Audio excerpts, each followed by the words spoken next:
जय माता दी दोस्तों, मैं भाविनी मिश्रा अपने चैनल में आप सभी का एक बार फिर से स्वागत करती हूँ। तो अगहन का गुरुवार का आज व्रत रखा जाएगा। तो आइए जानते हैं कि अगहन गुरुवार व्रत की कथा क्या है। संपूर्ण कथा इस वीडियो में मैं आपसे शेयर करूंगी। तो हाथ में पुष्प और अक्षत ले लेंगे और कथा शुरू करते हैं। ओम नमो भगवते वासुदेवाय। ओम लक्ष्मी नमः। श्री अगहन बृहस्पति व्रत कथा या श्री महालक्ष्मी की व्रत कथा के श्रवण और पाठन करने से दुख दरिद्रता दूर हो जाती है। श्री महालक्ष्मी माता की कृपा से सुख संपत्ति ऐश्वर्य प्राप्त होता है, मन की इच्छा पूरी होती है। श्री महालक्ष्मी के अनेक रूप तथा नाम है। भूतल में वे छाया, शक्ति, तृष्णा, शांति, जाति, लज्जा, श्रद्धा, कांति, वृत्ति, स्मृति, दया, तुष्टि, माता, अधिदात्री एवं लक्ष्मी के रूप में स्थित है। उन्हें प्रणाम करते हैं। कैलाश पर्वत पर पार्वती, क्षीर सागर में सिंधु कन्या, स्वर्गलोक में महालक्ष्मी, भूलोक में लक्ष्मी, ब्रह्मलोक में सावित्री, ग्वालों में राधिका, वृंदावन में रासेश्वरी, चंदन वन में चंद्रा, चंपक वन में गिरिजा, पद्म वन में पद्मा, मालती वन में मालती, कुंदन वन में कुदंदंती, केतकी वन में सुशीला, कंदम वन में कदम्ब माला, राजप्रसाद में राजलक्ष्मी और घर घर में गृह लक्ष्मी इन विभिन्न नामों से पहचानी जाती हैं। ये जो नाम मैंने बोले हैं इसे सुनना अनिवार्य है। इस तरह सर्वथा चारों ओर सर्वभूत से सुपरिचित माता श्री महालक्ष्मी की यह कथा है। अब आपका इसका श्रवण पठन हम लोग करेंगे। भारतवर्ष में सौराष्ट्र देश में द्वापर युग की यह कहानी है। सौराष्ट्र में उस समय भाद्रश्रवा नाम के राजा थे। वे बड़े पराक्रमी राजा थे। 4 वेद, 6 शास्त्र, 18 पुराणों का उन्हें ज्ञान था। उनकी रानी का नाम सुरत चंद्रिका था। रानी दिखने में सुंदर और सुलक्षणा थी तथा पवित्र प्रतिव्रता थी। उन दोनों को 7 पुत्र तथा उसके बाद एक कन्या का वरदान मिला था। कन्या का नाम श्याम बाला था। एक बार महालक्ष्मी जी के मन में आया कि जाकर उस राजा को राजप्रसाद में रहे।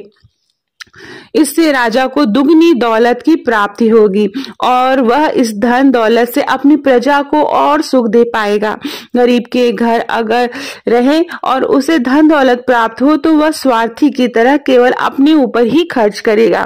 यह सोचकर श्री महालक्ष्मी जी ने बूढ़ी ब्राह्मण स्त्री का रूप धारण किया। हाथ में लाठी लिए लाठी के सहारे रानी के द्वार तक पहुंची। यद्यपि उसे बूढ़ी औरत का रूप धारण किया हुआ था उन्होंने, पर उनके चेहरे पर देवी का तेज था। उन्हें देखते ही एक दासी सामने आई। उसने उनका नाम, धाम, काम, धर्म पूछ डाला। वृद्ध ब्राह्मणी का रूप धारिता माता लक्ष्मी ने कहा, बालिके, मेरा नाम कमला है। मेरे पति का नाम भुवनेश है। हम द्वारिका में रहते हैं। तुम्हारी रानी पिछले जन्म में एक वैश्य की पत्नी थी। वह वैश्य गरीब था। दरिद्रता के कारण हर रोज घर में झगड़े होते थे तथा उसका पति रोज उसे मारता था। इन बातों से तंग आकर वह घर छोड़कर चली गई तथा जंगल में खाली पेट भटकने लगी।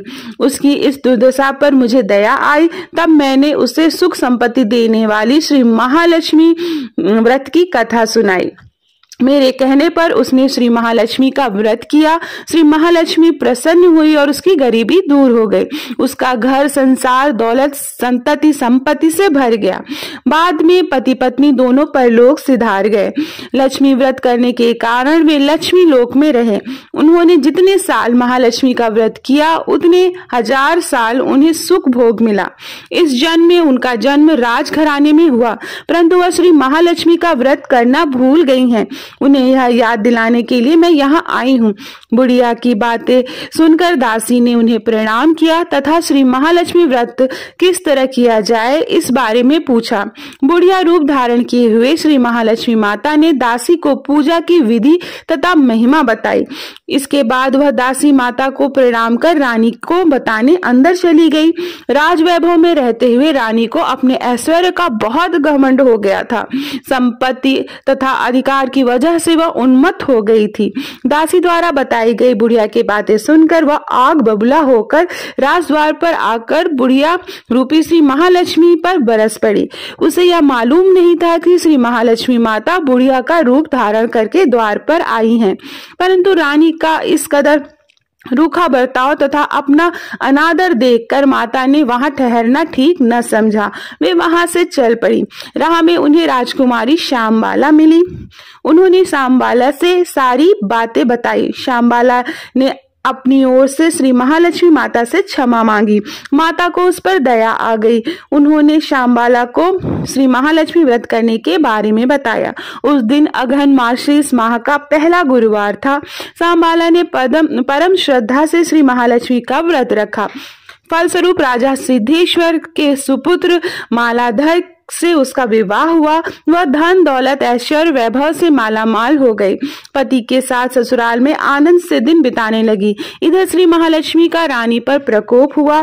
फलस्वरूप राजा भद्रश्रवा का राज्य एवं राज कारोबार नष्ट हो गया। यहाँ तक कि खाने के लाले पड़ गए। ऐसी हालत में एक दिन रानी ने राजा से निवेदन किया, हमारा दामाद इतना बड़ा राजा है, धनवान है, ऐश्वर्यशाली है, क्यों न हम उसके पास जाएं, अपना हाल उसे बताएं, वह जरूर हमारी मदद करेगा। इस बात पर राजा भद्रश्रवा दामाद के पास रवाना हुए। राज्य में पहुंचकर एक तालाब के किनारे थोड़ी देर विश्राम करने के लिए ठहरे। तालाब से पानी लेने आते जाते दासियों ने उन्हें देखा। उन्होंने विनम्रता से उनकी पूछताछ की। जब उन्हें यह मालूम हुआ कि वे रानी श्यामबाला के पिता हैं और दौड़ते हुए जाकर उन्होंने रानी को सारी बात बताई। रानी ने दासी के हाथ राज परिधान भेजकर बड़े ठाठ से उनका स्वागत और आदर सत्कार किया, खान पान करवाया। जब वे लौटने लगे तो सोने की मोहरों से भरा घड़ा दिया। राजा भद्रश्रवा जब वापस लौटे तो उन्हें देखकर रानी सूरत चंद्रिका खुश हुई।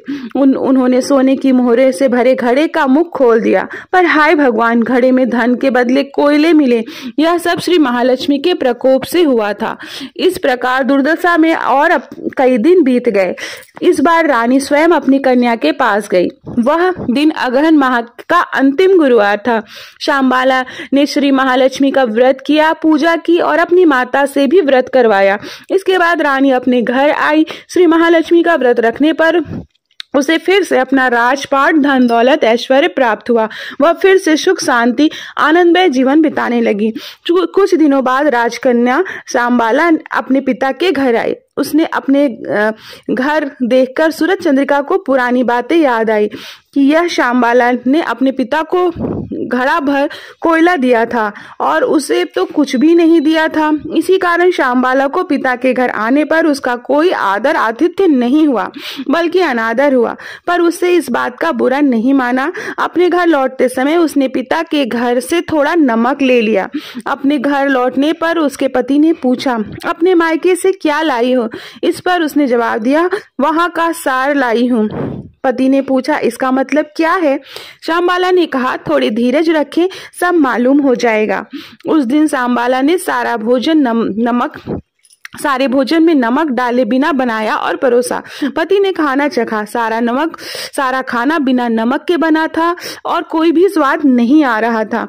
फिर श्यामबाला ने थाली में नमक डाला। इससे सारा भोजन स्वादिष्ट लगने लगा। तब श्यामबाला ने पति से कहा, यही है वह मायके से लाया हुआ सार। पति को उसकी बात सही लगी। फिर वह दोनों हंसी मजाक करते हुए भोजन करने लगे। कहा गया है कि इस तरह से जो श्रद्धा भाव से श्री महालक्ष्मी की पूजा करते हैं उन्हें माता की विशेष कृपा प्राप्त होती है, सुख संपत्ति शांति प्राप्त होती है, सभी मनोकामनाएं पूर्ण होती हैं। परंतु यह सब प्राप्त होने पर माता की पूजा को कभी भूलना नहीं चाहिए।